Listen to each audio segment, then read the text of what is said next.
Assalamualaikum warahmatullahi wabarakatuh.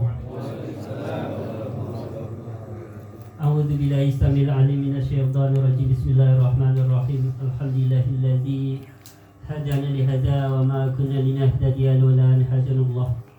Wassalatu wassalamu ala sayyidina Muhammadin nuril hidayah wa ala alihi wa sahbihi nujumir rasyad. Rabbi syrah li sadri wa yassir li amri wahlul 'uqdatam min lisani yafqahu qawli. Raditu billahi rabba wa bil islami dina wa bi Muhammadin nabiyya wa rasula wa bil qur'ani imama wa hukma. Rabbi zidni ilma warzuqni fahma. Amma ba'du faqul hadratal muhtaramin wal mukarramin, para alim, para sepuh semua yang saya hormati dan saya muliakan. Wabil khusus kepada pimpinan Majelis Taklim Samsis Sumus, beliau Bapak Ustadz Mabrur yang saya cintai dan saya hormati serta saya muliakan. Ada tambahannya yang saya kagumi. Pak Bulan mengesam.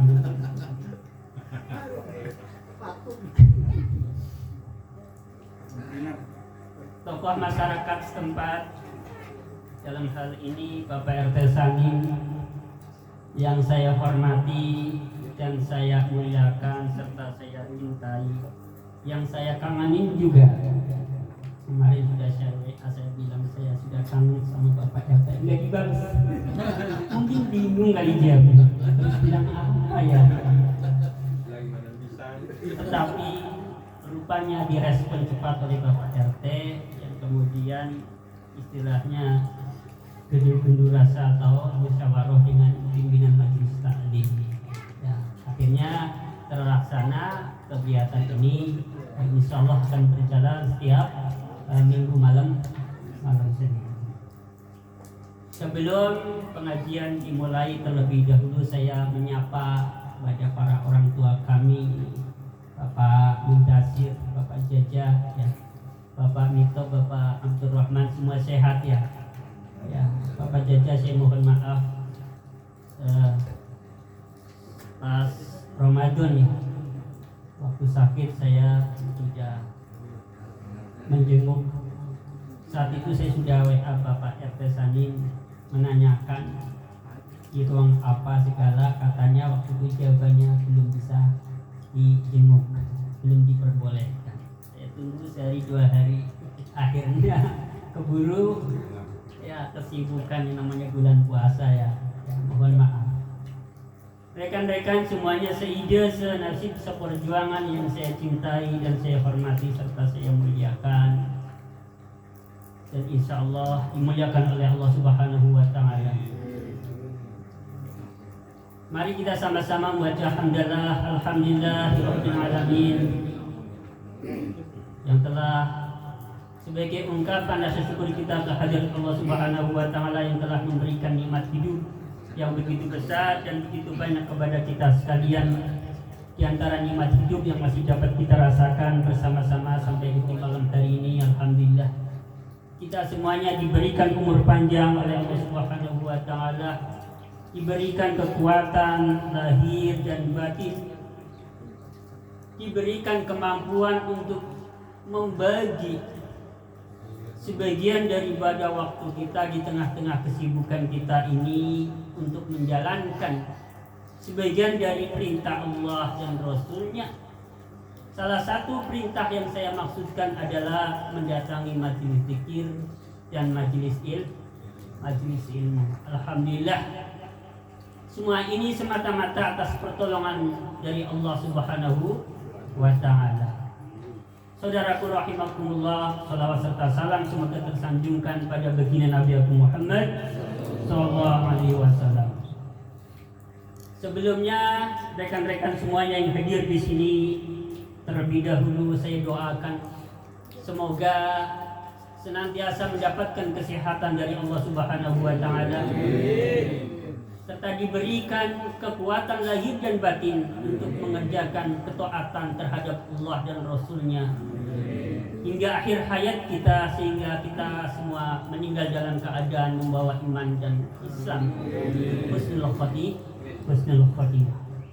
Saya doakan juga semoga semua yang hadir di sini diberikan kemudahan dalam mencari ma'isyah, penghidupan, sandang, pangan, dan papan untuk menafkahi diri kita sendiri supaya tidak tomak, untuk menafkahi keluarga kita, istri dan anak-anak kita, serta untuk biaya pendidikan anak-anak kita, dan juga untuk menafkahi barangkali di antara kita ada yang memiliki orang tua yang sudah tidak bisa mencari nafkah sendiri. Itu menjadi kewajiban kita semua. Dan semoga kita semua diberikan anak turun, anak cucu, menantu yang soleh, yang solihah, yang berakhlakul karimah, taat kepada Allah dan Rasulnya, serta berbakti kepada kedua orang tua hingga bisa berguna bagi nusa dan bangsa. Dan saya doakan juga semoga semua yang hadir di sini istrinya bertambah. Siapa yang amin tadi? Sebentar. Semoga istrinya bertambah solihah. Semoga istrinya bertambah kesabarannya di dalam khidmat kepada kita selaku suami, diberi kesabaran di dalam melayani, mendampingi suami dalam keadaan seperti apapun. Dalam keadaan suami sedang senang, dalam keadaan suami sedang sedih, istri kita semoga senantiasa setia dengan ikhlas mendampingi kita sebagai suami, serta diberikan kesabaran oleh Allah Subhanahu wa Ta'ala di dalam merawat, mendampingi, mengasuh putra-putri kita. Allahumma amin ya rabbal alamin. Begitu doanya Mas Jarwo. Baru semoga istrinya bertambah, udah buru-buru amin saja. Saya ada niat saja. Pemanasan Pak ya. Saya bikin ketawa dulu. Mas Ugi jangan amin tuh.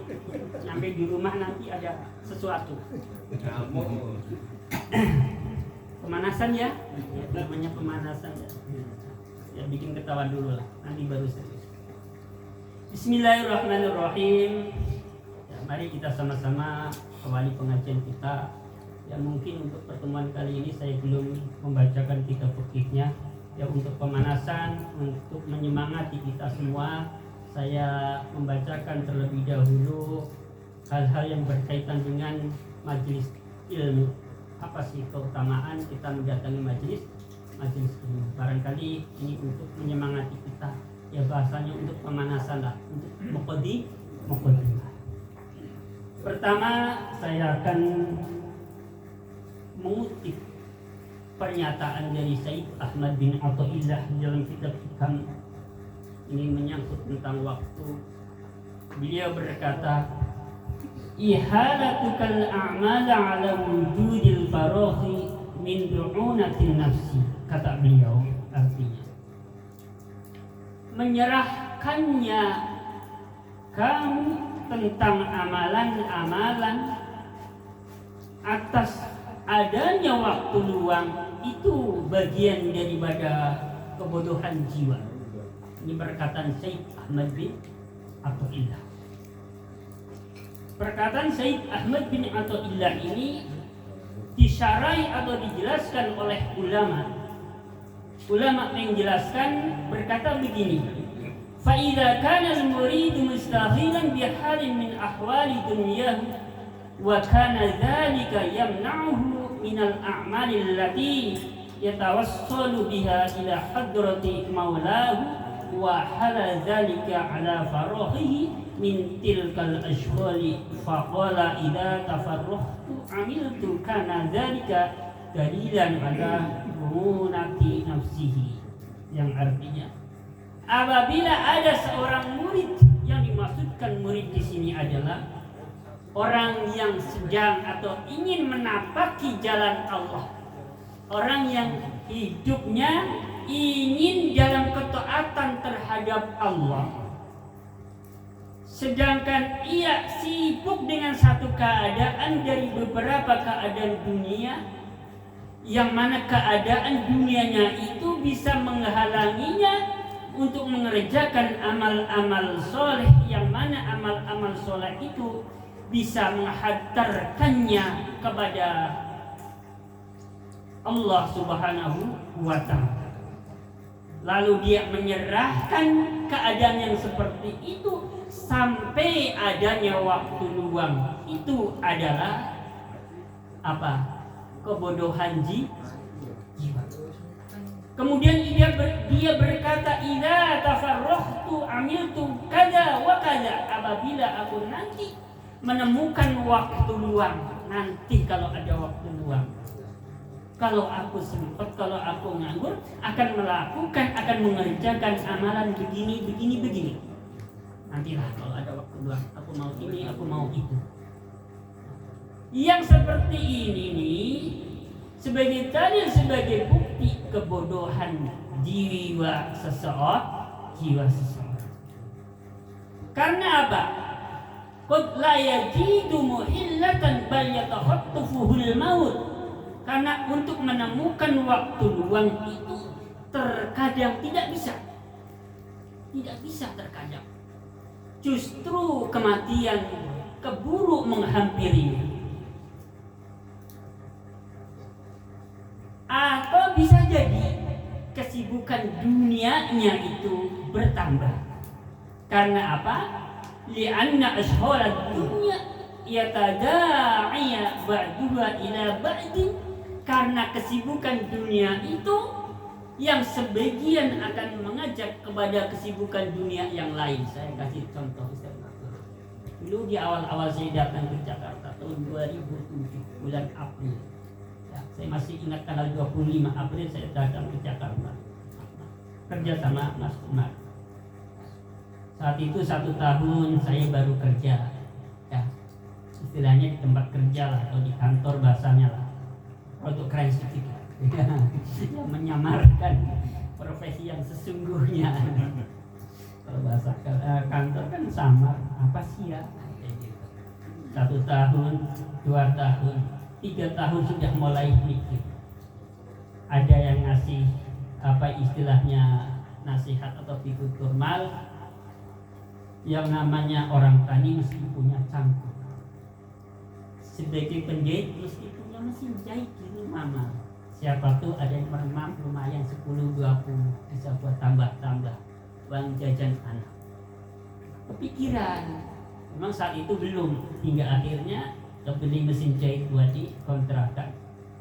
Kesibukannya bertambah tuh, siang hari kerja, malam harinya terus begitu, 1 customer tambah 2 customer tambah 3, hingga akhirnya yang terjadi sekarang ini siangnya kerja, malamnya malamnya. Jadi saya siang kerja di tempat orang, malamnya di tempat sendiri. Jadi itu artinya kesibukannya bukannya berkurang tapi bertambah. Ya Allah. Dan terkadang seandainya diberikan waktu luang pun bisa jadi azamnya atau rencananya atau tekadnya itu bisa berubah. Ya kalau ditunda terus. Contoh tadi, pertama dengar saya mau besok Pak Jaja, karena ditunda keburu berubah. Ya, azamnya, rencananya keburu berubah. Watadhafu niat dulu, dan bisa jadi niatnya itu keburu lemah. Jadi kalau kita menunda-nunda amalan kebaikan, ditunda, bisa jadi rencananya itu berubah, bisa jadi niatnya menjadi lemah, akhirnya lesu loyo. Ya, angkat orang. Ya, semoga ke depan kita semangat lagi bihaulillah wa bi quwwati, dengan daya dan kekuatan Allah Subhanahu wa taala yang diberikan kepada kita semua. Semoga kita bisa mengerjakan kegiatan ini, bisa melaksanakan secara rutin, kontinu, istiqomah, semoga tanpa ada halangan suatu apapun ya. Bismillahirrahmanirrahim. Saya mengutip sedikit dari kitab hikam, panjang-panjang ya, kalau kepengen tahu isinya kitab hikam berarti sudah saya bacakan ini ya. Sudah saya saya bacakan. Sekarang saya akan menyampaikan, saya membacakan dalam kitab namanya Tanbihul Hafidin. Ini bab keutamaan majelis ilmu. Jadi saya mengutip perkataan penyusun kitab Al-Faqih Nasruddin Samarqandi. Beliau berkata, yuqalu man intaha ila al-alimi wa jalasa ma'ahu wa la yaqdiru ala an yahfaza al-ilma falahu sabnu karamati. Kata beliau, dikatakan, jadi penyusun kitab ini berkata, rupanya beliau juga mengutip perkataan ulama sebelumnya. Jadi perkataannya begini, barang siapa yang sampai pada seorang alim dan dia duduk bersama dia, kemudian dia tidak mampu menghafal satupun ilmu pengetahuan yang disampaikan oleh seorang alim itu, maka dia tetap mendapatkan 7 kemuliaan. Jadi ada orang mendatangi seorang alim, duduk bersama dia, walaupun tidak bisa menghafal satu ilmu pun yang disampaikan, tetap mendapatkan 7 kemuliaan. Awaluha yanalu fadlal muta'allimin. Yang pertama, dia akan mendapatkan keutamaannya orang-orang yang belajar. Jadi sekali lagi kita mendatangi majelis ilmu, duduk bersama orang alim, maka dia atau mereka tetap mendapatkan keutamaannya orang-orang yang belajar. Jadi dicapnya, ditulisnya kita ini masih santri, masih pelajar, orang-orang yang tidak atau belum putus belajar, masih dianggapnya orang yang masih mau belajar.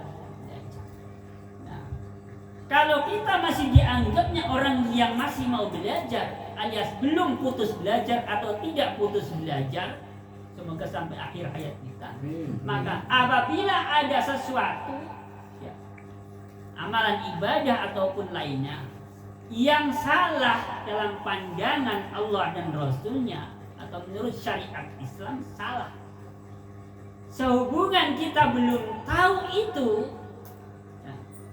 insya Allah akan diampuni. Belajar sudah berusaha belajar, tetapi mungkin sudah dijelaskan oleh ustaznya lupa, atau memang belum sampai. Insya Allah kalau ada kesalahan di ngapuranya. Ini keutamaannya apabila seseorang itu masih dianggap sebagai santri atau belajar. Wasani majama jalisan indahu kana mahbusan minaz dunubi wal khotoya. Keutamaan yang nomor 2, orang yang duduk, yang menghadiri majelis ilmu, selagi dia bersama seorang alim, maka akan tertahan dari beberapa dosa dan kesalahan. Jadi selagi orang itu duduk dengan seorang alim, maka akan terhalang dari beberapa dosa dan kesalahan.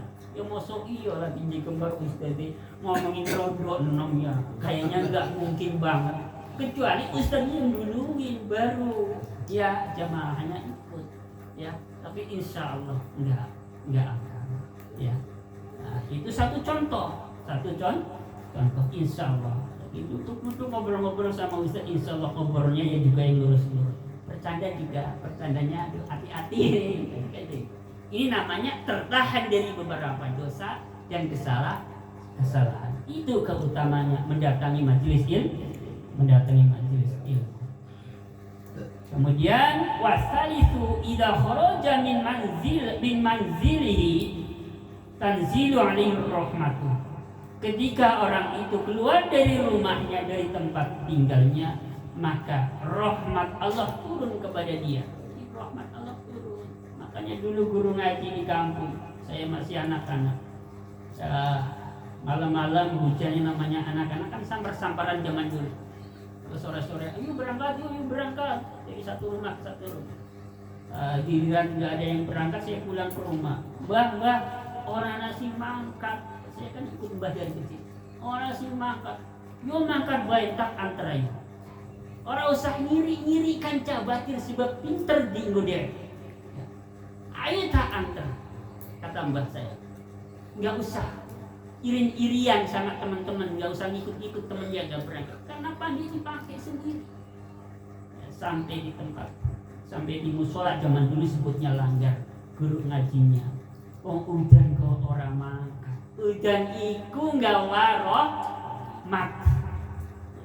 Hujan itu mendatangkan rahmat Allah. Guru ngaji zaman dulu ya Allah. Saya lanjutkan. Warabiu idza jalasa indahu fatanzilu alaihim rahmatu fatusibuhu bi barakatihim. Yang keempatnya, keutamaan yang nomor 4 itu, ketika dia duduk bersama seorang alim, maka rahmat Allah turun terhadap mereka. Kalangan zikir itu turun rahmat Allah, kemudian rahmat Allah itu menimpa mereka juga, mengenai mereka juga. Kebagian rahmat Allah. Sebab apa? Sebab kita duduk di dalam majelis ilmu bersama seorang sayang Ustadz urung alim. Coba kalau Ustadz alim, jadi panjenengan betul-betul duduk dengan seorang alim, ya. Saya lanjutkan. Wal khamisu madama mustamian tuktabu lahul hasanatu. Yang kelima, selagi dia mendengarkan apa yang disampaikan oleh seorang alim itu, akan dicatat sebagai amal kebaikan. Dari tadi yang sudah disampaikan sampai nanti, insya Allah semua itu dicatat sebagai kebaikan. Sebagai kebaikan. Sekalipun nggak hafal Mas Jarwo, umpama nggak hafal, tapi ada yang hafal sih tadi pas lagi mugo-mugo tambah hafal ini langsung. Ingat terus. Bismillahirrahmanirrahim, saya lanjutkan. Wasadisu tahifu alaihimul malaikatu bi ajnahatiha ridau wa huwa fihim. Yang keenamnya, para malaikat mengelilingi mereka dengan sayap-sayapnya karena ridho terhadap mereka. Jadi orang-orang yang duduk di dalam majelis ilmu itu dikelilingi oleh para malaikat Allah. Karena apa? Karena malaikat Allah itu ridho, senang dengan orang-orang yang mencari ilmu. Jadi disebutkan dalam satu keterangan yang lain bahwasanya malaikat yang hadir di dalam majelis zikir itu bilangannya sesuai dengan bilangannya yang hadir. Ya, kalau kita ini yang hadir 30 orang, yang malaikat yang hadir pun jumlahnya ada 30. Maka Syekh Ibrahim mengatakan bahwa majelis zikir, majelis ilmu adalah salah satu tempat yang mustajab.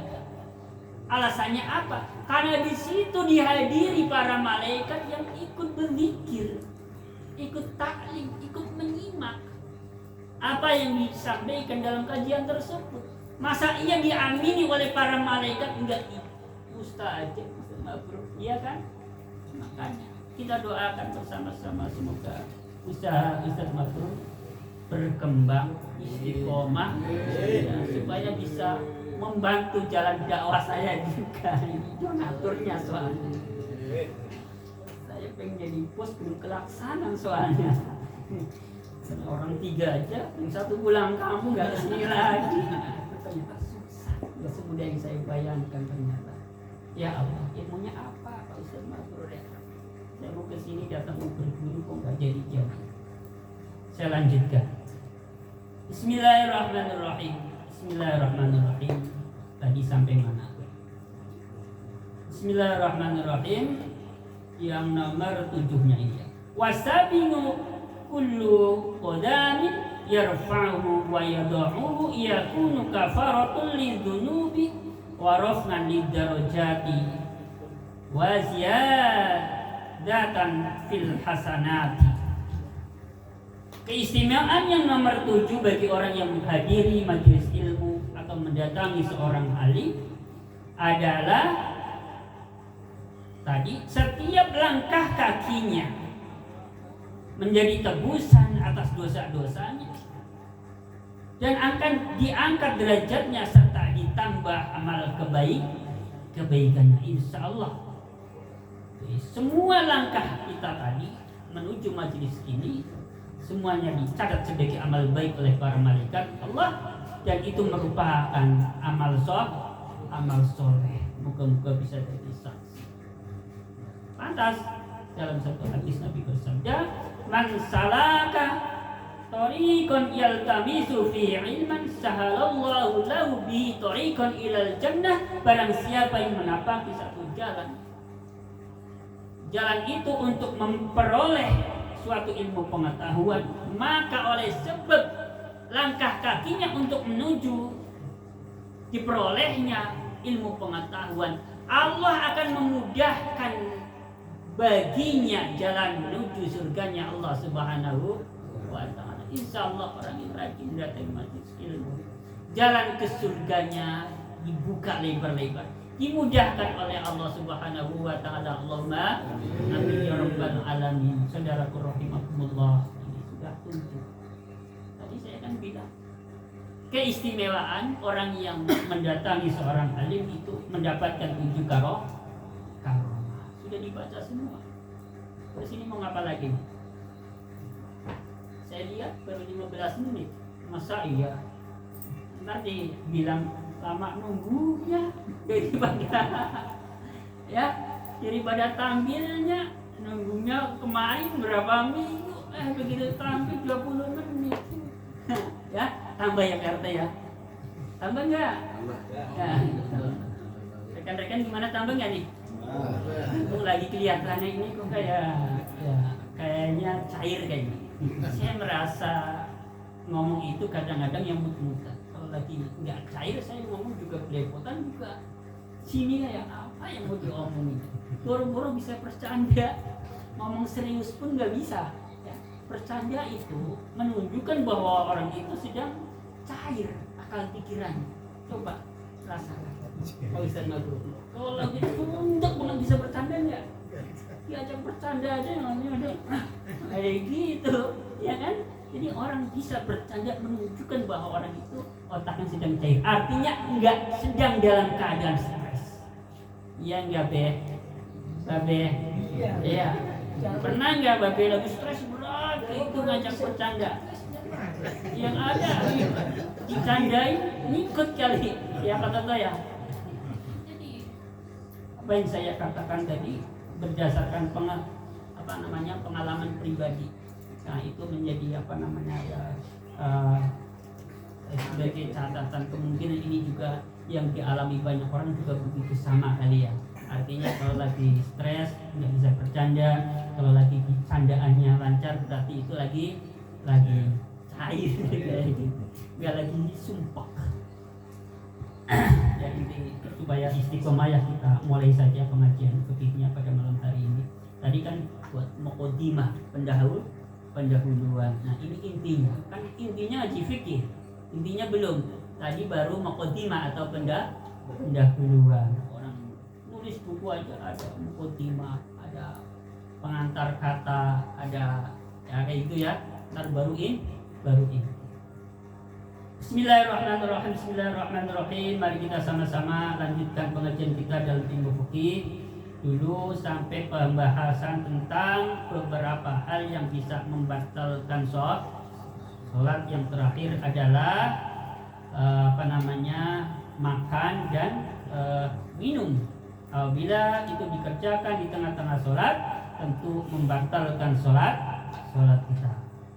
Selanjutnya, wal qahqahatu waridatu. Ya, saya nomornya aja sampai lupa ini sudah nomor berapa.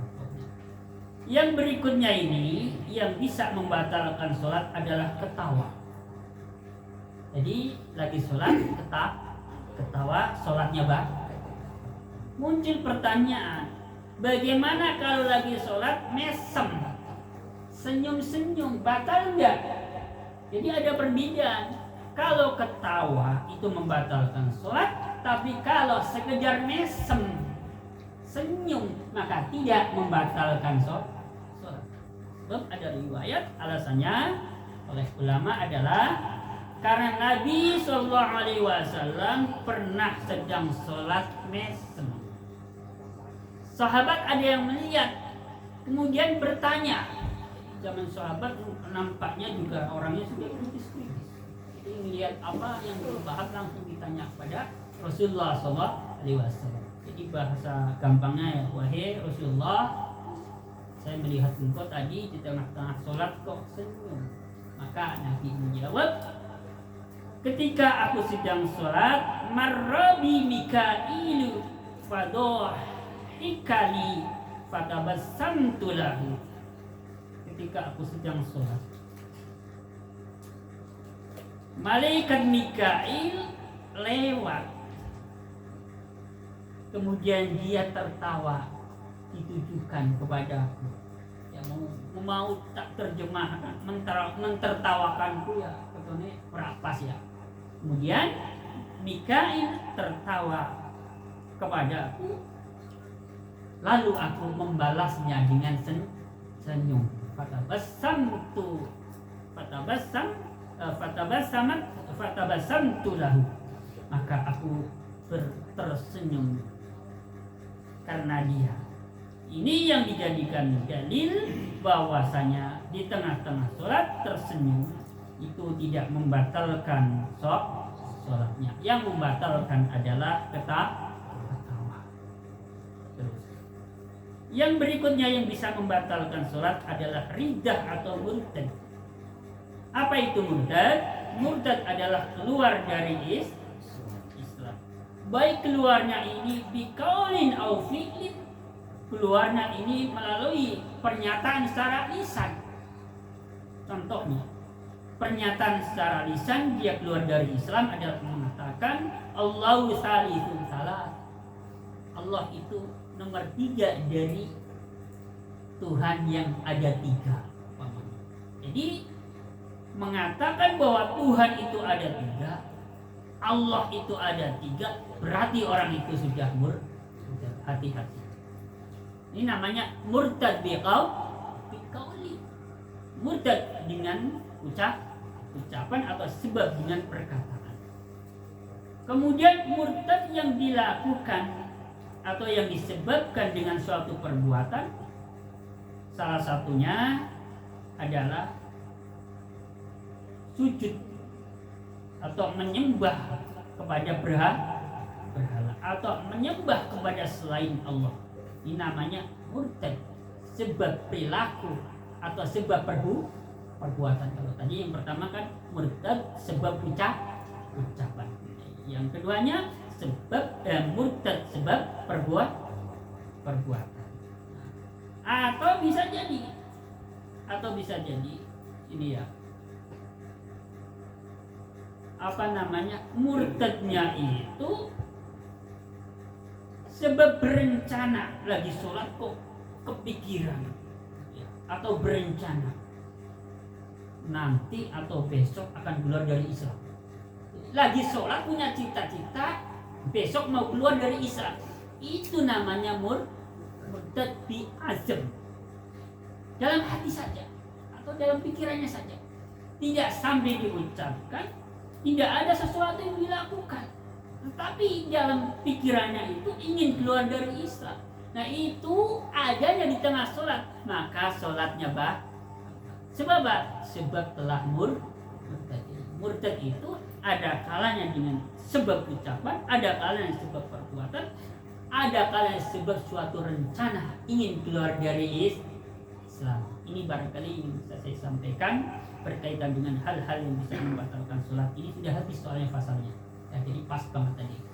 Insyaallah pada pertemuan yang mendatang, kalau saya diberikan umur panjang, kesehatan oleh Allah Subhanahu wa taala, insyaallah akan dilanjutkan pada bab berikutnya atau pasal berikutnya, yang mana tentu masih pembahasan seputar sholat, hanya saja nanti pasalnya diganti. Kemarin kan yang membatalkan sholat, sebelumnya pernah rukun sholat, sebelumnya pernah syarat sahnya sholat. masih berkaitan sholat, hanya pasanya atau bagiannya saja yang tidak. Mohon dibukakan pintu maaf yang seluas-luasnya apabila dalam penyampaian saya tadi sempat ada sedikit candaan, yang namanya lama nggak ketemu ya, biar agak cair sedikit, biar saya juga nggak tegang kayak gitu, biar nggak sepaneng. Saya sengaja pancing dengan candaan. Mohon maaf apabila menyinggung perasaan panjenengan.